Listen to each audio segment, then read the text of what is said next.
Asia cup rising stars 2025 semifinal match ఉత్కంఠ భరితంగా కొనసాగింది.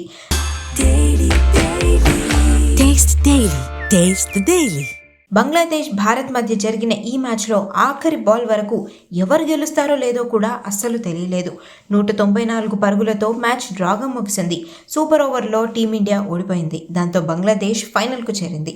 భారత్ ఏ, బంగ్లాదేశ్ ఏ జట్ల మధ్య జరిగిన ఈ మ్యాచ్లో టీమిండియా టాస్ గెలిచి బౌలింగ్ ఎంచుకుంది.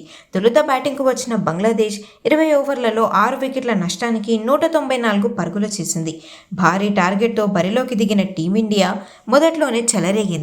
బ్యాట్స్మెన్ వైభవ్ సూర్యవంశీ ఫస్ట్ ఓవర్లోనే 17 పరుగులు చేశాడు.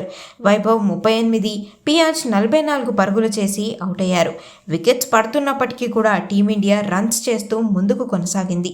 ఆఖరి ఓవర్లో భారత్ గెలవడానికి 2 బంతుల్లో 4 పరుగులు కావాలి. అప్పుడే అశుతోష్ శర్మ వికెట్ కోల్పోయాడు. ఆఖరి బంతికి హర్ష్ దూబే 3 పరుగులు తీయడంతో మ్యాచ్ డ్రా అయింది.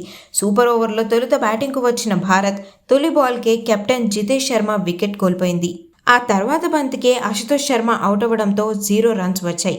బంగ్లాదేశ్ 1 పరుగు చేసి విజయం సాధించి ఫైనల్కు చేరుకుంది. Taste the Daily.